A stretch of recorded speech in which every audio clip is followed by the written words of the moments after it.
Hello, everyone, and welcome to Sunday night. We are doing Southern Discomfort now on the PPR channel, the Yo Baby channel, and live on Facebook. I know that usually we do Immortal Shadows on Sunday night and Southern Discomfort on Thursday, and that was the original plan, but I ended up getting a bad cold and was not able to do Thursday night.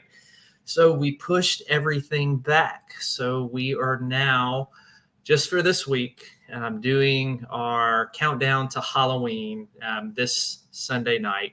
We will be back on Thursday night with the regularly scheduled Southern Discomfort programming and Immortal Shadows the following Sunday. And as always, I have Bethany here with me. Hello, Bethany. So, wouldn't it have made more sense to do a double creature feature next Thursday and to actually, savor today for your teachings? No, it just made it longer. I think you failed. Put it longer on Thursday night, so it was just easier just to move everything. Fail. And plus, because I didn't feel good, I didn't have all the teaching ready for tonight either, but I already had this one ready. Fail. So I do what I can, and I have Penny Dreadful with me, who does not want to get out of my lap. Are you gonna talk about slashers with us, Penny? That's not why you call her Penny. Call her Penny Dreadful. She's dreadful. Yeah, but that's not her name. It's because of her coat. She looks like a copper penny. It's Penny Dreadful. Emma named her. Anyway, it's Penny. I'm going to ruin anything you try to use to make yourself relatable and cool. Penny Dreadful. Lies. And so she's going to be here with us, I guess, for Slasher Night tonight. So tonight we are going to be talking about our top 10 slasher movies. And surprisingly, this is probably the one subgenre of horror that you and I tend to agree on. We like a lot of the same movies.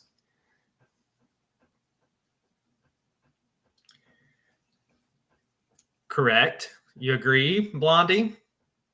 Or did you space out? No, I was just ignoring you.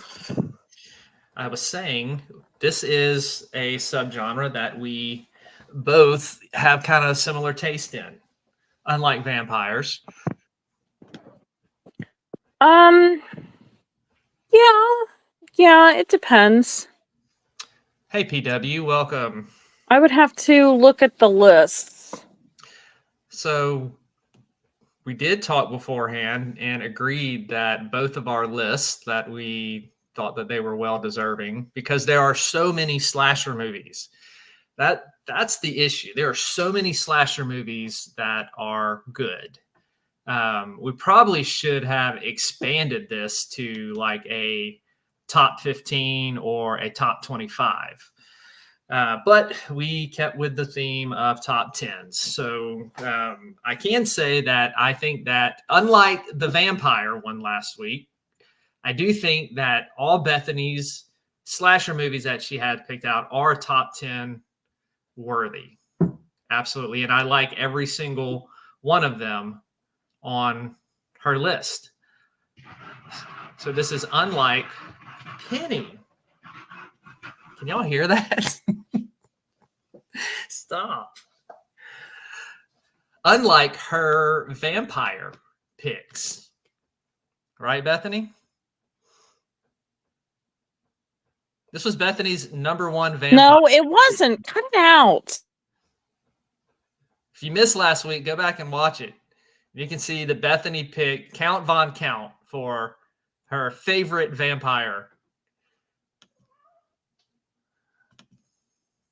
Hey, Kenneth, welcome to the chat. Thank you for coming and joining us. Now, just a couple of caveats real quick. I mentioned this before. We are not including giallo slashers in this list. We are having a separate category later on in October for giallo. So you won't see any giallo on this. It was just too much to choose from. So we divided it out. Like I said, it was already tough enough picking just 10 slashers. And then a lot of those that I do like are giallo. So we just separated them. The other thing is Black Christmas is not on the list, even though it is one of my all-time favorite slasher movies. And that is because we talked about it at last Christmas as a Christmas movie, and we will probably talk about it again this coming Christmas as well. So even though Black Christmas is one of my all-time favorite slashers, I did not include it on the list simply because we've talked about it on the show before, and we will be talking about it again probably around Christmas time. It will get brought up.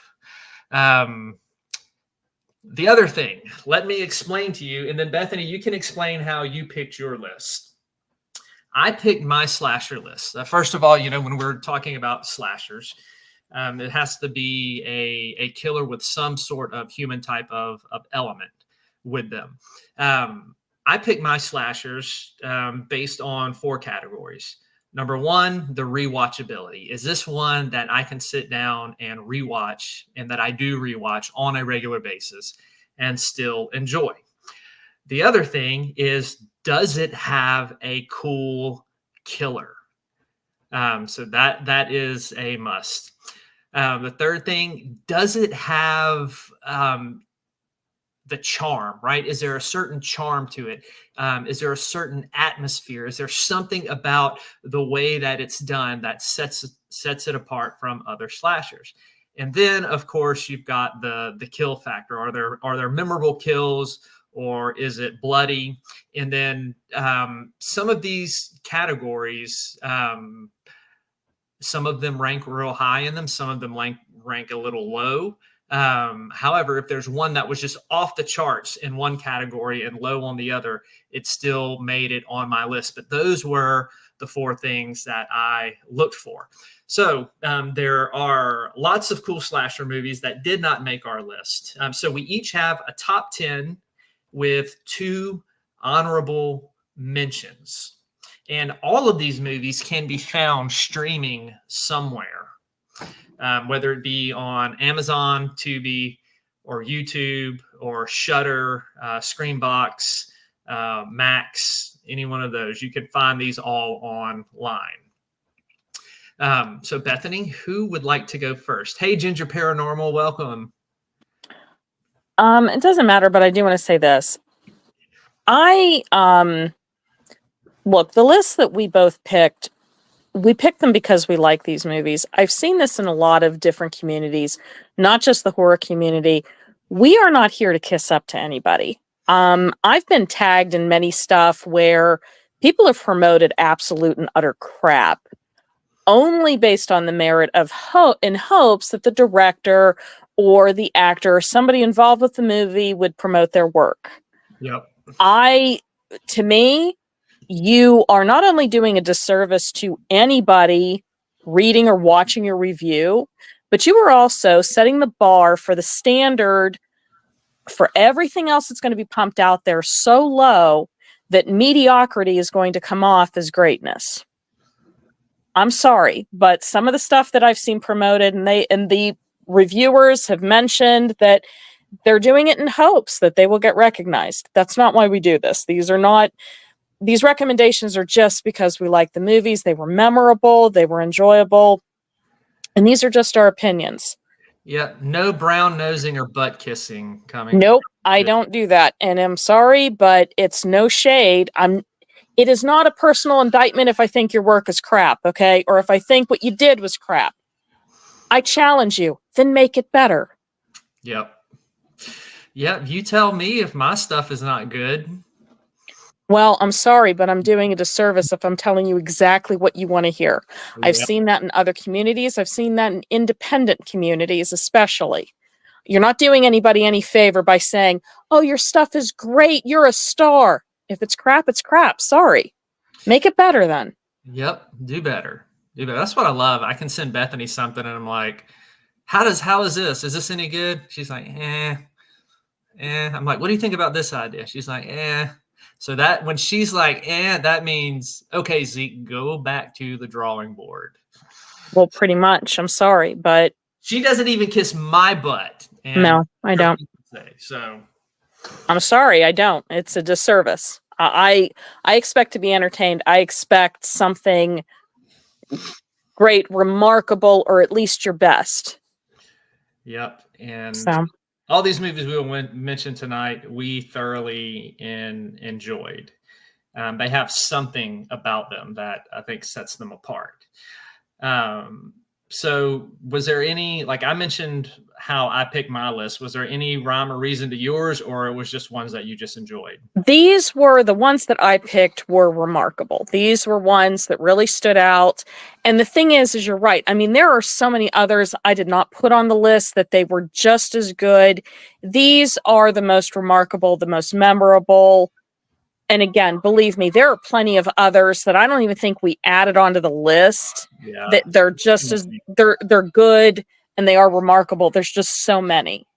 Yeah, these were ones that stood out to us. You know, when we were coming up with our top 10, it just came down to like certain little factors. I was like, yeah, this one stands out more to me than this one. So that's kind of what we did.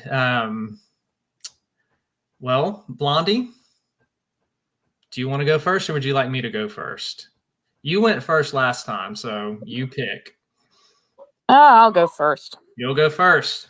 All right. And So if I and just preemptively, I am still getting my little ones to bed, so if I do pause, I'm not spacing out. yeah, you are. All right. You're the one with the attention span of a freaking Dalmatian. Go for it. All right. Number 10 on your list. We'll do your top 10 and then the two. Well, the thing is, I told you to put this in random order. Yep. Slumber Party Massacre. Absolutely, yes. One of my favorites. Yes. What do you like about this one? Come on, it's a drill. I mean, like, it's so much fun. The pizza delivery guy, I mean, like, so many memorable deaths. It was just, it was a lot of fun. I mean, like, come on, it's when you think back to your youth, Slumber Party Massacre, I mean, like, come on, we're all in. Yes, they played on that theme so well. Oh, yeah. You know, because especially in the female genre, y'all can identify with these slumber parties more so than we dudes can. And I just everything about this movie, it's nostalgic. And then You never crashed any female slumber parties? no, Oh, no, you were a good Christian boy. no, I did not. So Slumber Party Massacre, right? You got that. You got the cool kills. You got the drill. All around great slasher flick. Anything else you want to mention about this one? No, that's. This one, I think it's streaming on Tubi for sure. Maybe on Shudder as well. I cannot recall. But this one, I own this one on Blu-ray. It is definitely a fun slasher movie. 1982, I think, possibly. Ow, Penny, come on, come back up here. All right, next on your list, Happy Birthday to Me. Yes. Come on, the shish kebab scene. I mean, why I picked this one, it's a little. This is one of those, why I picked it, it's not like the best slasher movie, but it's unique. It almost feels like two different movies spliced together. Yeah, it gets you right towards the end thinking it's something, and then it goes into something else. Right. It almost phases into a whodunit. Yeah. It's pretty interesting, but yeah, the kill, I mean, come on, the shish kebab scene just. Yeah. And this one is actually a slasher you have to pay attention to, or you're going to get lost. Yes, and you'll miss a lot. I've had to watch it twice, and I went, oh, okay. Yes, very, very well done slasher. I own this one too. Love it. This is definitely a rewatch for me as well. All right, next up on your list is a classic As a Friday. mother, I relate to this. There isn't a good parent out there who doesn't look at this and go, well, yeah. Yes, can relate to Mrs. Voorhees' plight in this movie, definitely. Well, I'm sorry, but if they're not watching my children, it's pretty much, no holds bar here. Absolutely. Hey, Big Rick, welcome to the chat. Thank you for coming and hanging out with us as we talk about our favorite slasher movies. And if by any chance you haven't seen this is really worth the watch. It is not going to be what you expect, but definitely my favorite. Yep. I agree. It's high up there for me too. The next one is one that we both love. X. Yes. Oh, I saw it. I loved it.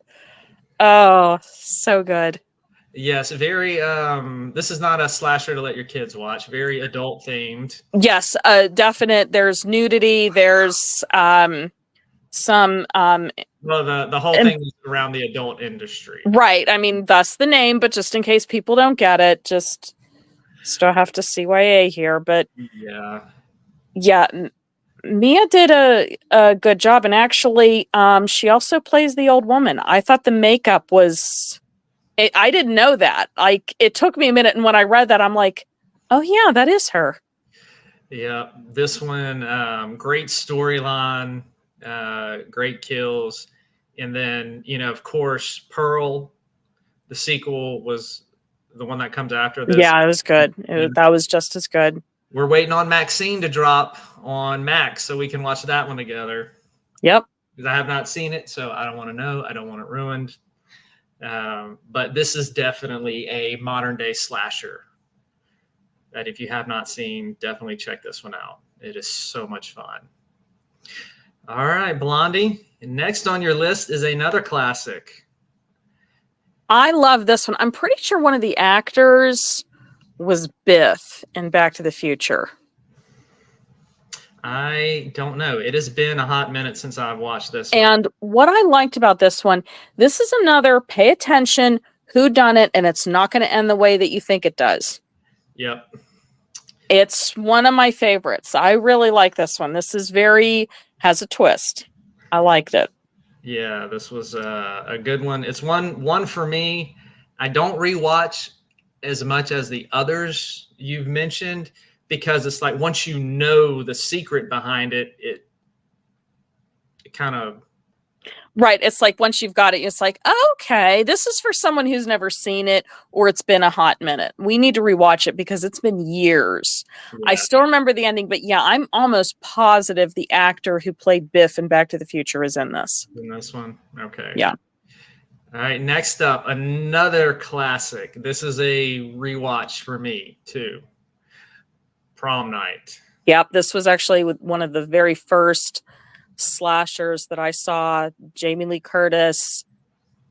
And this was another one where at the ending, when the killer's revealed, you went, huh. Yep. And see, like a lot of these slashers, the titles kind of give away what the plot is. Like basically you have a bunch of kids at prom and there's a killer going around stalking them. And, the thing about slashers is a lot of these don't have a very intricate plot. It's a killer coming after them. That's why some of these whodunit ones that we've mentioned are a little more fun because they do kind of keep you guessing as to who the killer is. But this one, I think, other than another Jamie Lee Curtis movie that is on my list, I'm not going to give it away, but this is one of my favorite slashers that she's in. Yeah. And, another good one worth mentioning, because it's not on either of ours or our honorable mentions, is Terror Train. Yeah, she was good in that. She's one of my favorites. With that one. So... and ironically enough, I think that it's on your list. She is technically a Nepo baby of one of the lead actresses, and I think one of your movies. Yeah. But ironically enough, and I hate to say it, I kind of think she's a better actress than her mother. Oh yeah. I'm just going to go ahead and say it. This is one of those. I'm sorry. I think Jamie is better than her mother.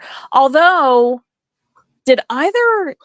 No, technically the fog would not be. No, that would not. Nope. Slasher. No. Nope. Now I will say, the sequel to this, Hello Mary Lou Prom Night 2, is worth watching. It is wild. Okay. It's funny. It's crazy. It's B-movie gold. So if you've seen this one, but you haven't seen Hello Mary Lou Prom Night 2, then you need to watch that one. It's available streaming somewhere. I don't remember the platform, but it is out there to watch. All right. Should we move on to the next one? Yeah. Another class. Oh, yes. Okay. Aside from the fact that, I grew up in a former mining town. Mm-hmm.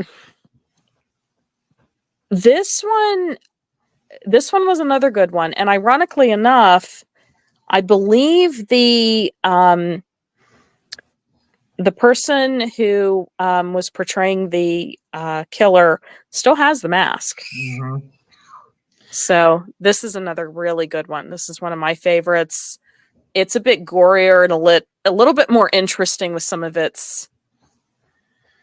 Yes, it is. I love this one. It's so gross. I love it. Yes. I own this one too. This is an occasional rewatch for me. And I will say the sequel is not bad either. It's pretty violent. And yeah. It's actually worth a watch.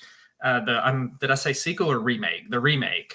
Yeah, you said sequel. Yeah, the remake's not bad, but I prefer the original. Yes, the original is always best.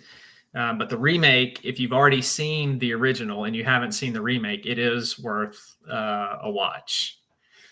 So that was your number 3, or excuse me, your number 4. Your number 3 classic. Yes. This is based on, I believe,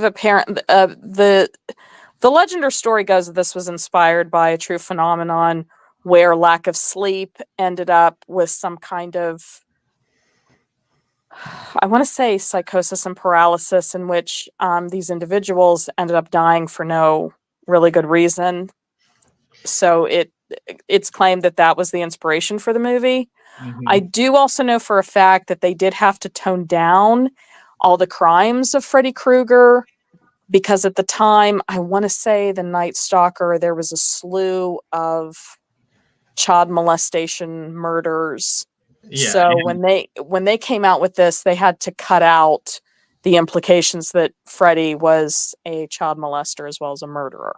Yeah, and this came out during the Satanic Panic in 1984. Right, so they toned that down way back so that people did not associate it with that.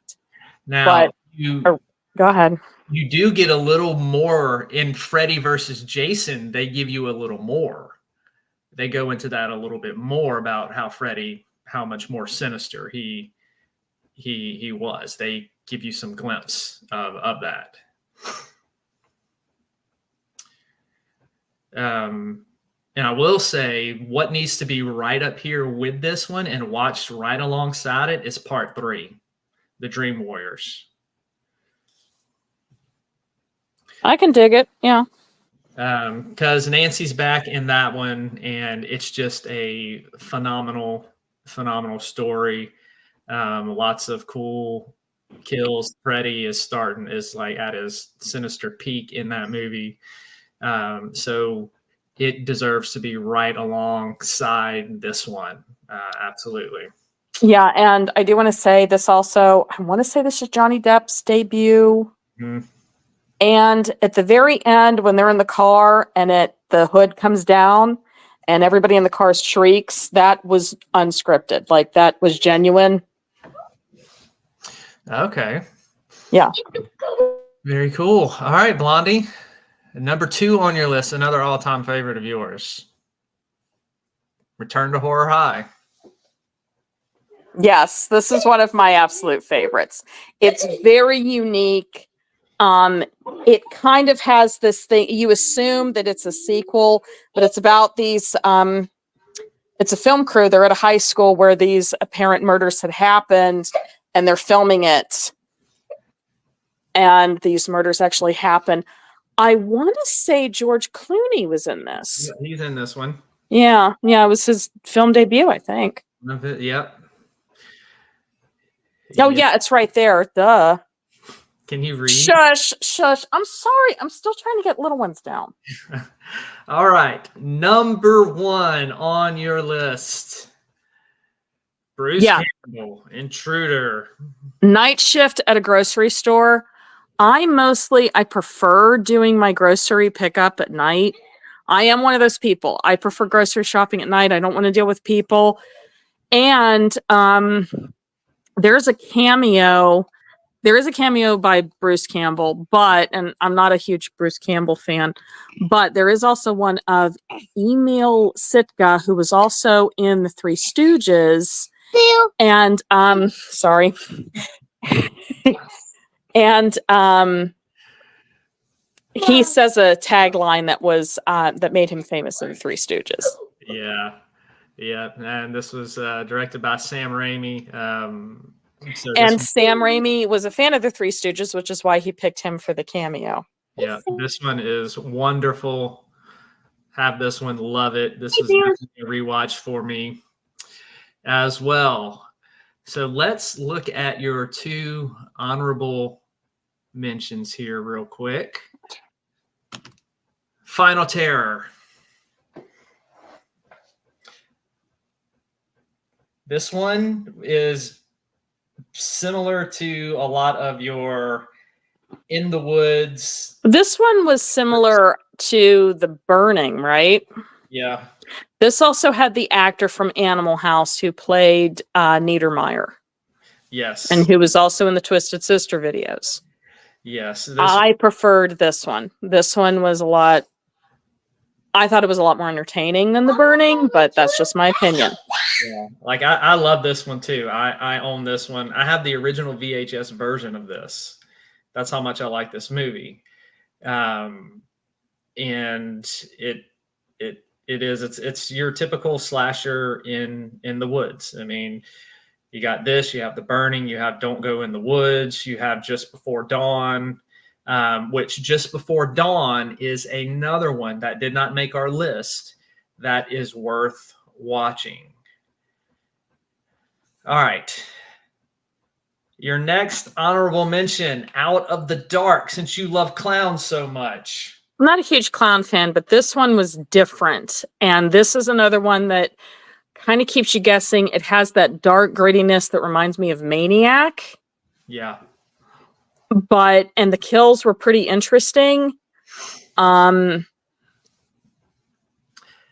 This one, since people aren't familiar with this, the plot is you have a Hotline girls.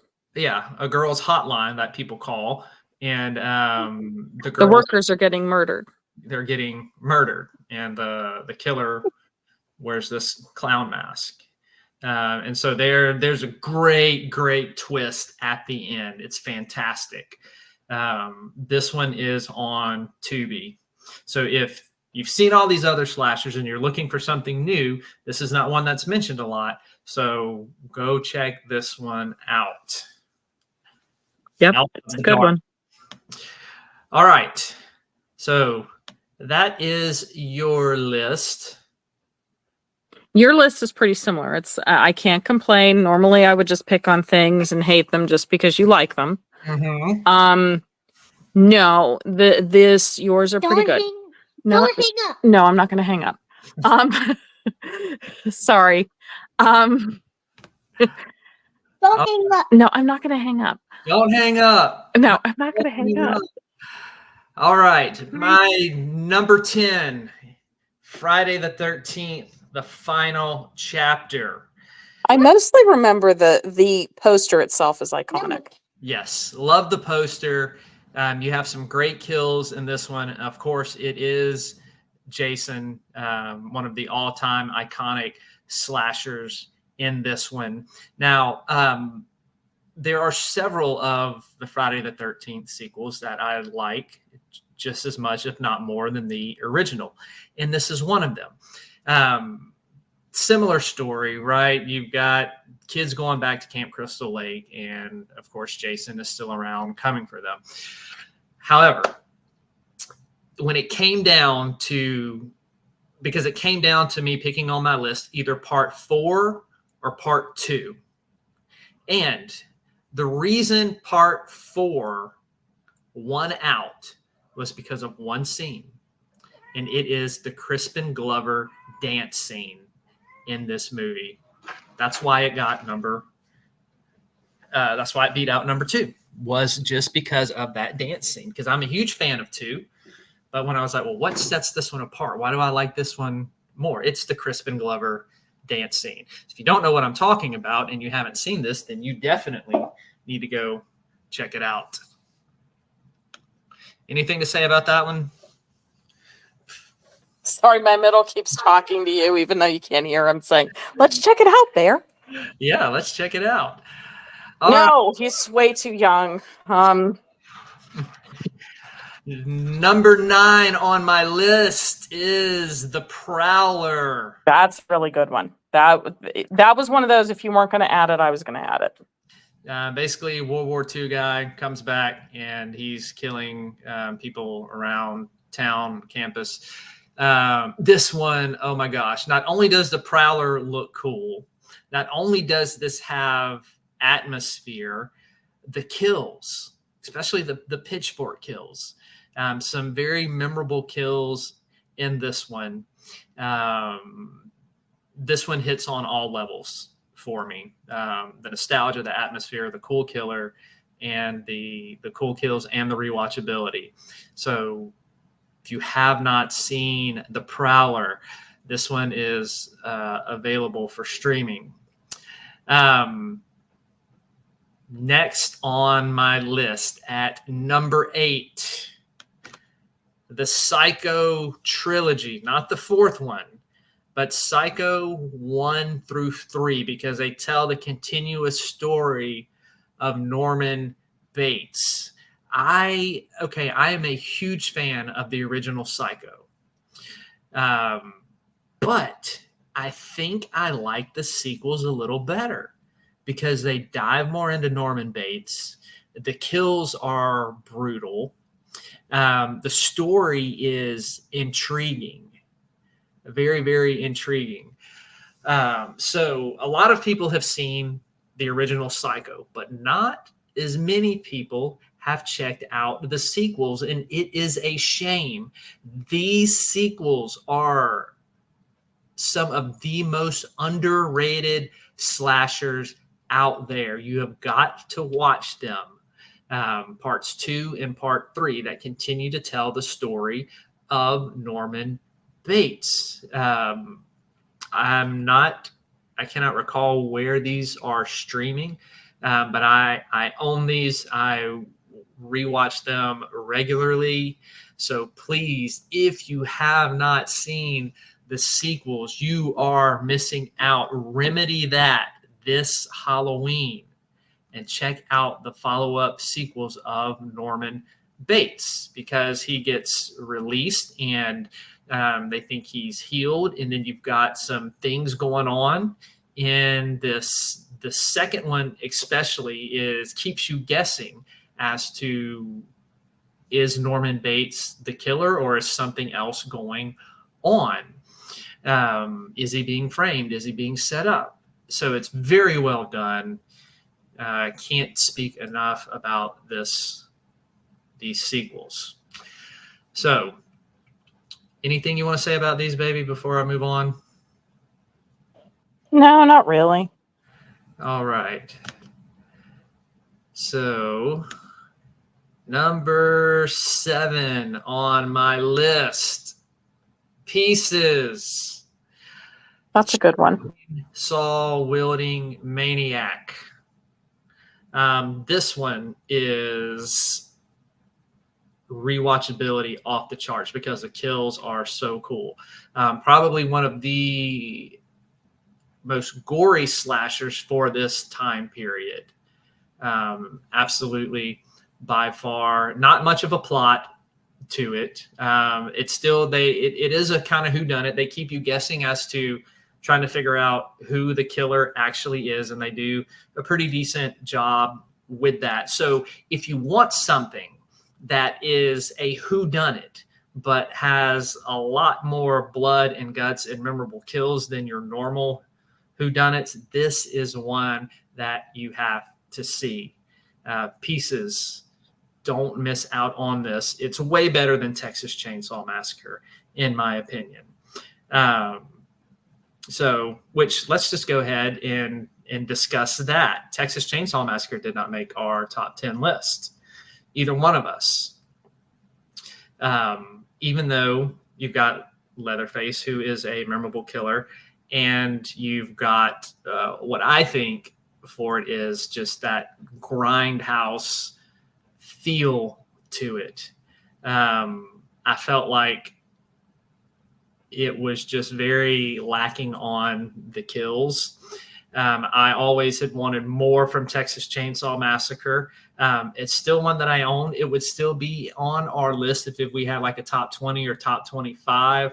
But it just, for me, didn't hit on all levels like these others did. So that's why Texas Chainsaw Massacre did not make either one of our lists. Nothing against anybody who likes that. I do think it's a great slasher. And as I said, if we went on to like 20, 25, then it would definitely be on there. But Chainsaw movies, Pieces wins out for me, hands down. Anything you want to say about Pieces? No. All right, next on my list, number 6, The Burning, Cropsey, slasher in the woods, very reminiscent of Friday the 13th and all of these other slashers that takes place in the woods and summer camp. Basic story of this one, Cropsey is like this goofy dude at a summer camp. They play a prank on him. He gets set on fire and he comes back to get his revenge. And you can see the shears there. He likes to kill with the shears. There's some very brutal kills in this movie. Great kills. So this is not a whodunit. You know who the killer is from the get-go. But this has, for me, I know it's not one of Bethany's top favorites. She likes Final Terror better. But this one for me with the kills, you've also got Jason Alexander in this, one of his early roles, way before he went on Seinfeld. This has the nostalgia factor. It has the charm factor, has a cool killer and great kills. So The Burning hits on all levels for me.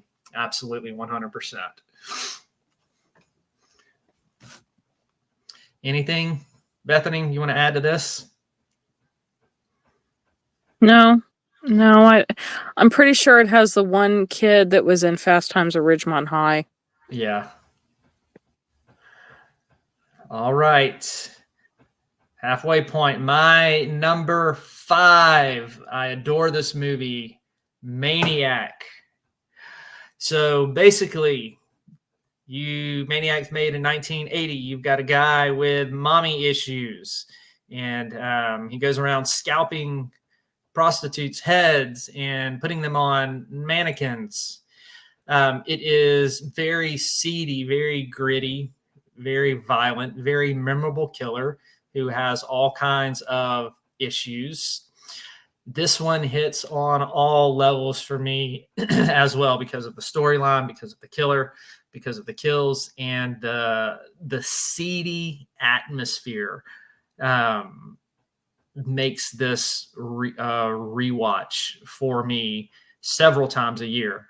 Actually, I never tire of Maniac. I can remember the first time I saw this movie, I was sold on it.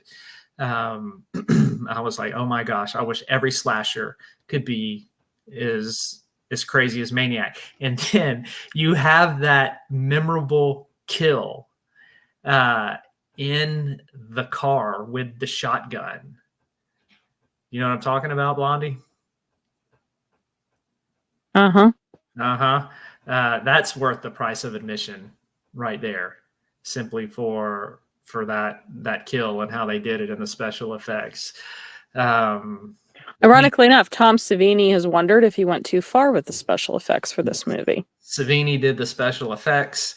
I would answer Mr. Savini no, especially since they ruined him in a lot of his Friday the 13th by cutting a lot of those scenes that he spent all that time doing the effects on, and then they had to edit them because the MPAA would not pass them. So, no, Mr. Savini, you did not go too far. Interestingly enough, the movie was filmed in New York. They didn't really have proper licensing, so a lot of these shots were quickly filmed. And because of the low budget, most of the actresses were adult film actresses. Yeah, seedy on all levels. Yes, it adds to it. It really added to it. It's very, very dingy, very gritty. It would be like, to me, it is like looking into the mind of a serial killer. Yes, they did a great job on this one. All right, number 4 on my list, and I include the ones from here on out. I'm including the whole series, the whole franchise, because they tell one continuous story. The Hatchet movies. Victor Crowley. And this takes place in my home state of Louisiana. Yeah.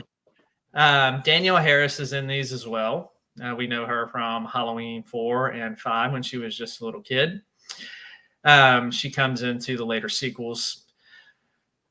Hatchet, Victor Crowley. You have the story of Honey Island Swamp, and it is supposedly haunted, and the legends of Victor Crowley.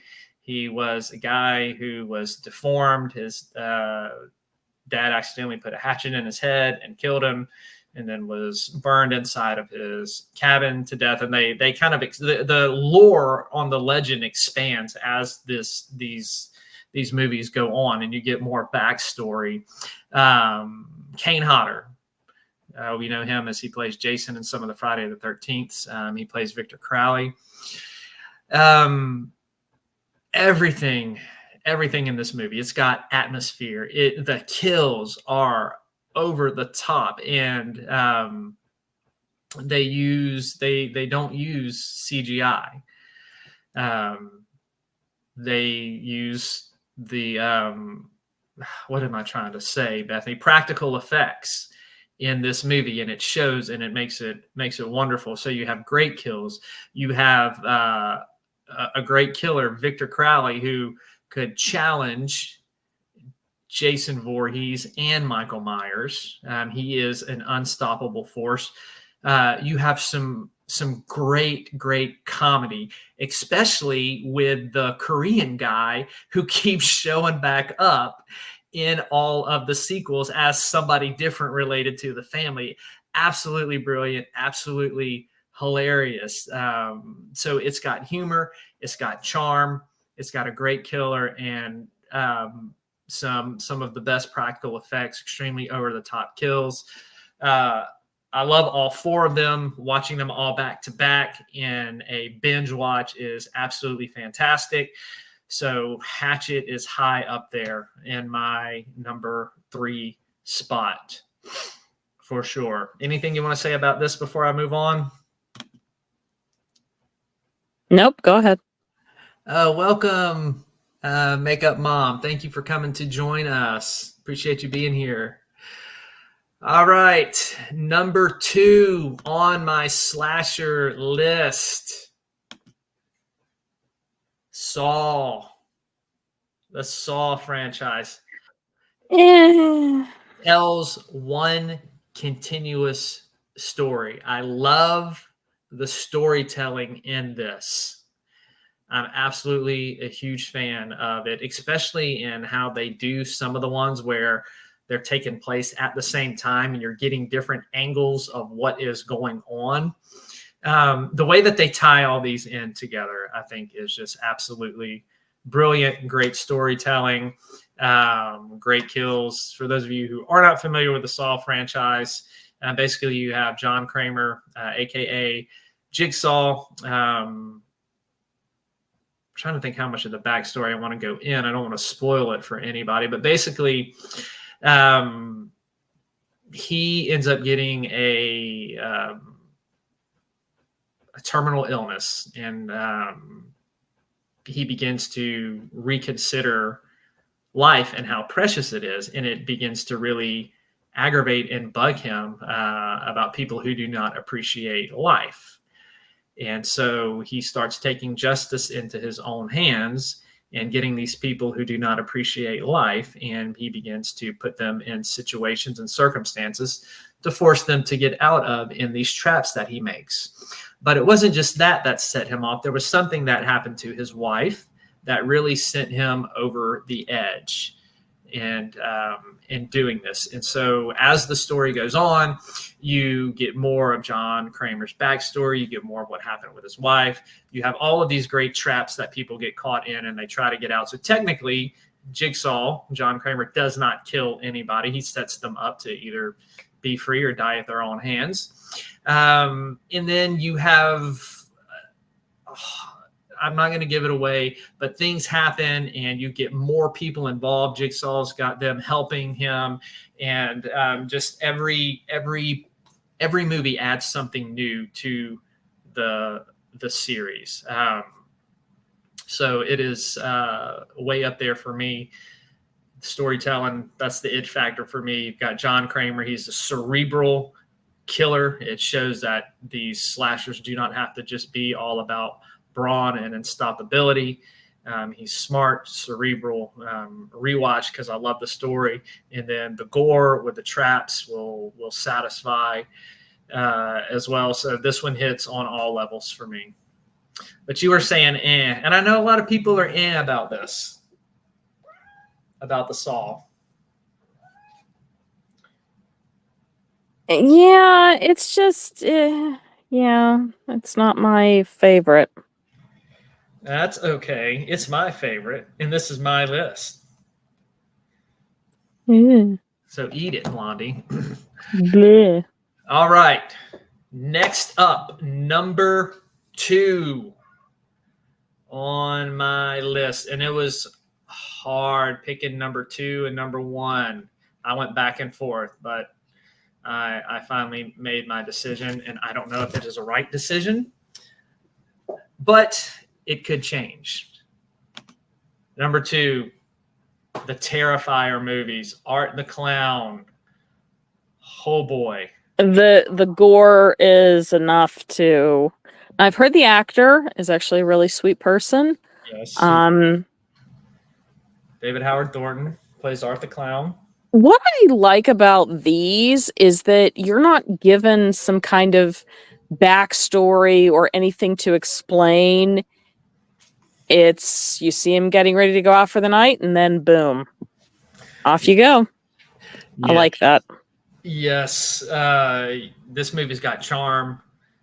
It's got that it factor. The cinematography, the way this is filmed, it's gritty, it's dingy. Art the Clown is absolutely sinister and maniacal and brutal. And let's just talk about Terrifier 2 for a minute. Bethany, this one made you pass out. One of the kill scenes. It was just envisioning it, the salt in the wound. Ugh. Yeah, this one is brutal. I have to say, and the reason I put the poster for part 2 is I think I like part 2 better than part 1. Just because it's longer, so it's more brutal. You get more with it. But then you also have some great kills in that first one too. But this one, Art the Clown, is by far modern day slashers my absolute favorite. Nothing tops this for me, modern day slashers. Huge Art the Clown fan. I cannot wait for Terrifier 3 to come out. I will be going to see that in the theaters. This is probably hands down my favorite modern horror movie is the Terrifier series. Absolutely. I can't tell you, when Terrifier 2 came out, I think I watched it like literally like 8 or 10 times the first week it came out. I just watched it and watched it and watched it. I was like, oh my gosh, this is so fantastic. So if you can stomach it, check out the Terrifier 1, Terrifier 2 series. Anything else you want to say about this one, baby, before I go on? No, you pretty much covered it. All right. Number 1 slasher of all times, which is subject to change. I go back and forth between Terrifier and this one. Halloween. Michael Myers has been my all-time favorite slasher. Now, the kills, like the blood factor, is pretty low, but it makes up for this in the creepiness and the atmosphere and the nostalgia and the rewatchability. There is just something magical about this movie that John Carpenter did. And then you have that killer theme song. This one is always, always, always going to be one of my all-time favorite slasher movies. And this one, you've got Jamie Lee Curtis, the final girl. Donald Pleasance is in this one as well. So you've got John Carpenter, Donald Pleasance, Jamie Lee Curtis all coming together for this one. Like I said, it's magical, and there's just something creepy about the way Michael Myers moves as this unstoppable force, and that with the music and the background and the atmosphere, and it being Halloween and around Halloween, this one hits on all levels for me. Even though the kill and the blood factor is low, like I said, for me everything else is off the charts and makes up for that. I probably rewatched this movie more than it's up there with The Exorcist as far as movies that I rewatch constantly. Anything you want to say about this one, baby?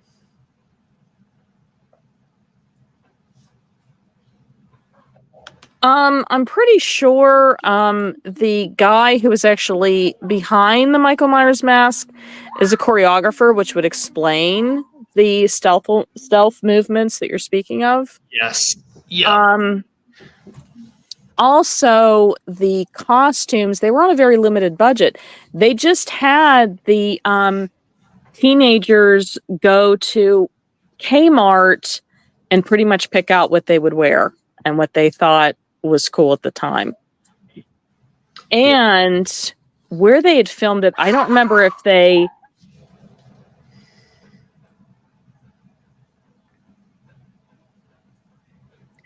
It was either in California or it was too warm, but they had to keep picking up all the leaves that you see in each scene and then move it from scene to scene to scene. Yeah, that's the thing you notice in this movie. One of the biggest flaws is it looks like it's filmed in the middle of summertime and somebody just dumped fall leaves, and that's because that's kind of what happened. They just dump leaves on places, so you get this. To me, at times, some of the scenes are a little disorienting. Like there's some cognitive dissonance because you're like, there's all this green, but then they got these leaves on the ground. And I remember the first time I noticed that it kind of ruined some things for me. But nonetheless, this still remains my favorite slasher. The whole atmosphere around this movie is just wonderful. All right, let's go to my 2 honorable mentions. Blood Rage.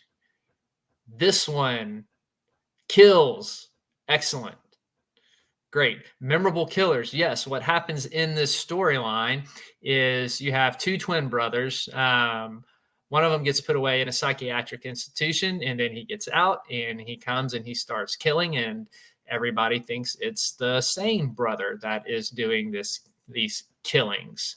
And it's got great 80s feel to it, great 80s atmosphere, just that typical 80s slasher feel to it. The thing that sets this one apart, I think, is definitely more violent for an 80s slasher.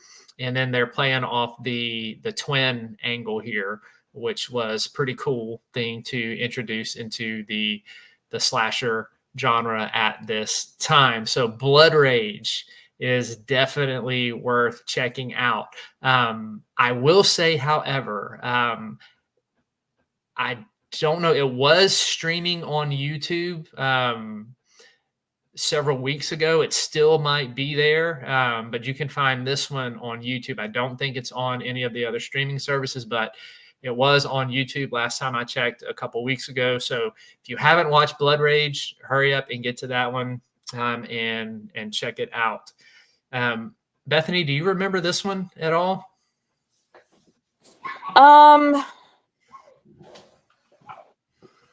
Yeah, it's ringing a bell. Okay, I do know you will remember this next one. Next up. Oh boy, this movie. Oh my gosh. Dude Bro Party Massacre 3. A lot of fun. Oh my goodness. Oh, it is hilarious. I laughed so hard. Now, it is a spoof making fun of slashers. There is no Dude Bro Party Massacre 1 or 2. This is the only Dude Bro Party Massacre movie. Is Dude Bro Party Massacre 3. It makes fun of the stupid people in slasher films. And it is an absolute trip. It is kind of a whodunit. They keep you guessing as to who the killer is. Great special effects, great over-the-top kills.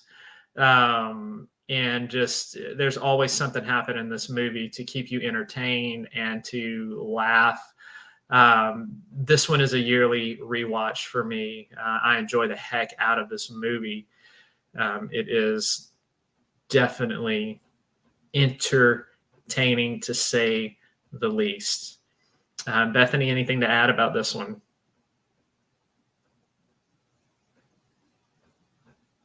No, it's just really, it's a lot of fun. It's just a lot of fun, just not to be taken seriously. None of them really are, but this is just a lot of like, it's stupid and fun. It is. It does not take itself seriously. It is meant to be like making fun of slashers in a spoof, and but like it's not scary movie type of spoof. So I didn't care for the scary movie spoofs. This one is just I'm trying to think how to very crass humor, very. Some of the humor almost reminded me of stuff from 80s comedies. It did. Oh, now I do remember Blood Rage. Blood Rage, what I do remember, it was filmed in 83, was not released until 87 or 88. Yes, it was. That is correct. That was my honorable mention before Dude Bro Party Massacre, for anybody who missed it. But yeah, this one, I'm pretty sure it's still streaming somewhere. Check this one out. So we gave you a lot of slashers, hopefully some that you have not heard of and that you can check out this spooky season. And then, or you can be like Bethany and you can just... No, and actually what was interesting about Dude Bro Party Massacre is that they were trying to go for I think the most kills in a movie. Yeah. It was a lot of them. Yeah, it was a lot. And yeah, it was ridiculous. Over the top, ridiculous. Oh, this movie. Definitely a good one. Yeah. And then, so next Sunday, you'll be back with the teachings. Yep. Next Sunday we'll be back in Revelation. Like I said, I had a cold Thursday night and did not feel well Thursday, Friday. Yeah. We just moved this to Sunday night. We're back in everything. And then what's on the menu for Thursday?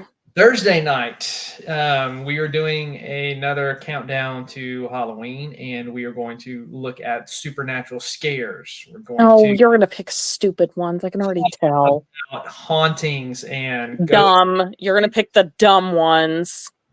dumb ones. I'm not going to pick dumb ones. You always pick dumb ones. Look at your vampire list. My vampire. You literally just went to IMDb and then just like, okay, here we go. I went to my movie generic here and looked at all my vampire movies that I own and that I watch regularly. That every single person who claims to be a horror fan in every alleged horror community mad because the vampire movies you pick, your vampires are a bunch of weenies, and my vampire. No, mine have class and sophistication. Mine has an actual story. Yours is, you're just like, if it doesn't have just trailers and RVs and guns and fire trucks, I'm not interested. That's right. And my vampires will wipe the floor with your vampires. Because none of yours have any sort of class or sophistication. Who cares? It's about survival. At least mine have an interesting story. It is like, you really want to live forever? From dusk till dawn. Great story. It's literally 2 movies in one. Great story. Priest. Great story. You're just angry because I picked Hunger. And Night Night is like every single Gothic Hammer vampire movie rolled into one. Yeah, you picked The Hunger. You were so angry. I swear it was like you. It was like I said that I was like. Snobby. For you, it would be the equivalent of my saying that I didn't like spicy food. Yeah. I just literally heard you sucking a breath like. Yeah, that's my reaction to you picking The Hunger. And I know you really don't like it. You just picked it to make me mad. No, I really did like it. I did. I saw it and I'm like, actually, I kind of like it. You were like, wait, what? Yeah, because she told me, she was like, I've never seen The Hunger. I think I'm going to watch it. I'm like, go ahead. I said, I did not like it. I said, I hate that vampire movie. And of course, she ended up liking it. I did. I liked it. Yeah. This is your speed right here. Oh, stop it. Wrap it up. That's your speed. So before we go, I will say this. Dropping tomorrow is the Halloween edition of Southern Discomfort. The stories that I do for Godless every month, the same title as the show. This one is Tricks and Treats, and it is a triple issue. It includes 3 stories, 2 by me, 1 by Rebecca Evanesky. Those of you who are fans of all of my Tetramet short stories, Tetramet tapes, my Theodosia series, which included The Dawning, The Gathering, The Mourning. I've shared some of my other Tetramet stories from the Southern Discomfort series. I've got 2 more added to the universe that you're going to want to check out. Tetramet AD is a story about what happens after the Tetramet has come and has wiped out most of the earth. It is a post-apocalyptic tale about a man who is trying to bring his family back from the dead. And then the other Tetramet story is called Cyrus, and it kind of coincides with my Tetramet tape story, and also Tetramet Rising, that had to do with the detective whose son was killed in the cult killings around the Tetramet. So Detective Melanson is back, and he's following some more leads on trying to find the death of his son and their friends that happened back in 1987. And he's sitting down with a nurse who was there on the last night before the adolescents mental hospital in New Orleans was shut down. And there were some strange things that happened that he thinks links to the Tetramet. So he sits down and interviews her, and it takes a surprising turn. Then Rebecca Evanesky's story, speaking of slashers, it is a slasher based off the Little Bo Peep urban legend at the University of Michigan. So her story is the U of M massacre. So you're definitely going to want to check it out. It has got that slasher feel that we have been talking about. It has got that in this book, and she plays off of a little bit of urban legend stuff, a little bit of a Mandela effect going on in this one as well. Got some great brutality at the end with some of these kills. So you're getting all kinds of stuff with this issue. You're getting post-apocalyptic, you're getting a slasher, and then you're getting psychological horror as well. So everything in this issue enough to scratch all of your Halloween itches. This drops on Godless tomorrow, and you're getting 3 long stories at that, for only $1.50. That's what it will be on sale for, $1.50, and you're getting 3 very long stories in this issue for a very low price. So that will be available starting tomorrow on Godless. So be sure to check it out. But other than that, baby, that is all for us tonight. Unless you have anything else about slashers you want to say. Just find your taste. Yep. And we will be back Thursday night to talk about our top 10 list of supernatural scares. And my spoiler alert, his is going to suck. Than Bethany's list. It's going to suck. Yours is going to be like Casper the Friendly Ghost. Bet you 5-1 that idiot that you can see right here is going to pick Paranormal Activity. It's going to be guaranteed, or one of the Conjuring movies. Better than Casper the Ghost. Sweet dreams, everybody.